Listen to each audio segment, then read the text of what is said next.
우아한 방송.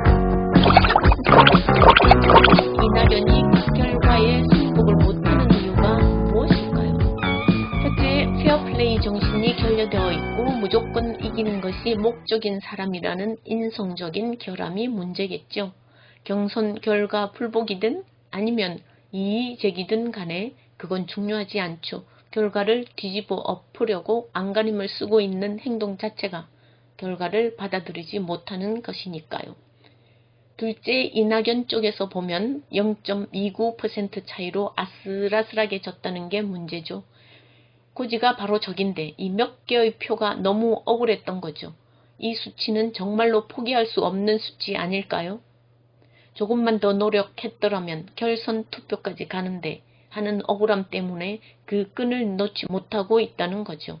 난 페어플레이 정신 없어. 난 무조건 이길 거야. 그 자리는 왕의 자리니까. 내가 왕이 돼서 국민들을 다스려야 하니까. 난 윤석열하고 붙어서 이길 거야. 그럼 계속 이렇게 말하고 있는 거죠. 셋째, 이낙연은 이재명 쪽에 큰 거 하나 터뜨린다고 엄포를 놓았었죠. 우리는 이게 대장동 건이라는 것을 나중에 알게 되었죠. 대장동 건을 터뜨리면 이재명의 표가 전부 자기한테 올 것이라는 것을 확신했기에 이런 발언이 가능했던 거죠. 이낙연은 이재명은 후보가 될 수 없다고 줄기차게 말해왔고 이낙연 입장에서 보면 이 대장동 건이 조금만 더 퍼져나갈 수 있는 시간을 벌어야 하는 위기에 봉착했던 거죠. 결선 투표까지 그 시간을 벌 수 있었을 것이라는 계산이 있었다는 것이죠. 넷째, 이낙연은 대장동 건으로 줄기차게 이재명에 대한 네거티브 공방을 했죠. 그에게 네거티브는 공약만큼이나 중요한 선거운동이었습니다. 네거티브로 결선 투표까지만 갈 수 있다면 승산이 있다는 확신에 찬 말만 했습니다. 그리고 이 네거티브의 내용에 대해 그는 분명 진실로 믿었을 가능성이 농후합니다. 그의 내구조가 완전히 적폐 세력의 것으로 내장되어 있다는 것을 뜻하는 거죠. 다섯째, 지금 국힘당 쪽에서 전언이 나오고 있습니다. 앞으로 국힘당 토론에서 이재명을 공격하는 기고만장한 말들이 난무하겠죠. 특히 원희룡은 11월 11일자 김현정 뉴스쇼에서 이런 말을 했습니다. 이재명 지사와 관련된 제보들이 쏟아지고 있다. 여당 후보가 다른 사람으로 교체될 가능성이 높다. 교체될 수 있도록 내가 그렇게 만들겠다. 그는 이재명을 부패의 수괴로 보고 증거가 많다면서 한명숙 사건도 언급했습니다. 그러면서 그는 미친 공격수가 어떤 것인지를 보여주겠다고 자신있게 말합니다. 어쩌면 이낙연은 저쪽 적폐들과의 모종의 관계에 있지는 않을까요? 적과의 동침으로부터 그가 얻을 수 있는 것은 무엇일까요?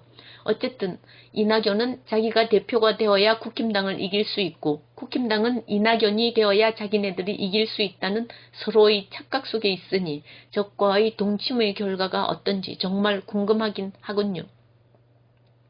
이낙연 쪽의 언행은 어찌되었든 경선 결과에 불복하는 것이며 제가 보기에 이는 정해진 수순 같습니다. 하지만 문통이 발빠르게 이재명에게 축하의 말을 건넸죠. 낙연아 그만해라 내가 졌다 이렇게 말씀하셨죠. 송영길도 이낙연에게 더 이상 잔말하지 말라면서 이재명에게 임명장을 즉시 수여하고 대전 현충원을 함께 방문하는 등 쐐기를 박았습니다. 근데 이낙연이 계산을 못하는 게 있네요. 지금까지 선거가 끝나고 나서 진 쪽에서 부정선거다, 결과가 잘못됐다 라면서 불복하는 경우는 무수히 많았습니다.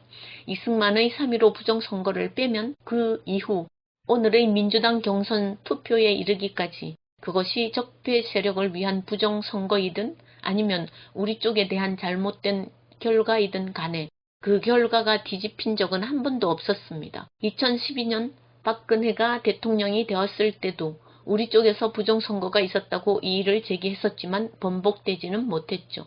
이처럼 결과가 뒤집어진 적은 한 번도 없었고 이번에도 같을 것입니다. 이낙연이 아무리 발광을 해도 모든 것은 순리대로 착착 진행될 것입니다. 민주당이 한동안 시끄럽고 적폐들을 위한 호재로 그들이 열심히 호박씨를 까겠지만 이 문제는 시간이 해결해 줄 것이라 생각합니다.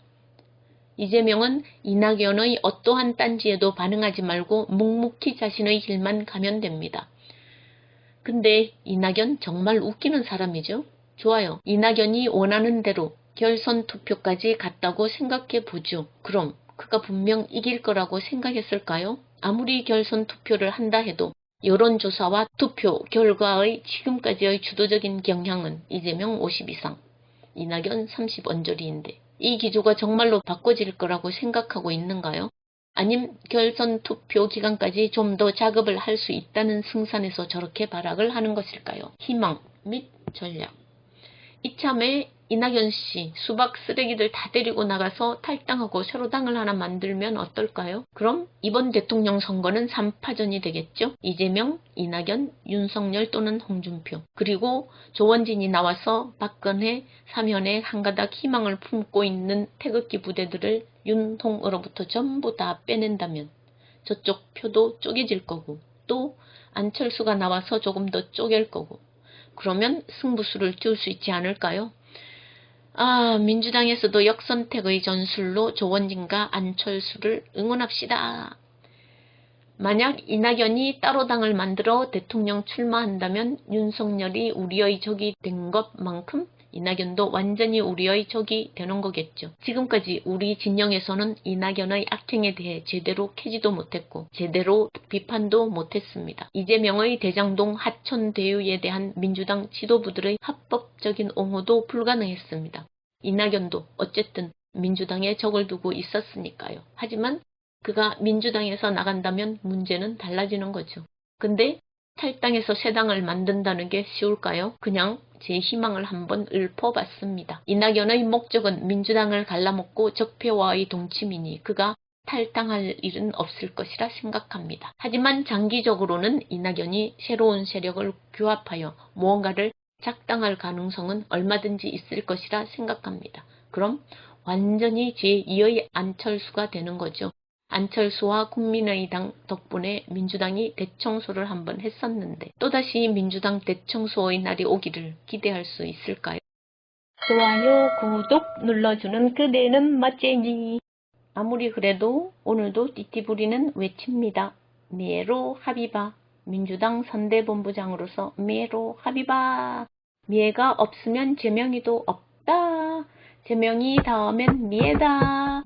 주미애의 깃발 아래 모여 전공법을 펼쳐라. 민주당은 승리한다. 이재명과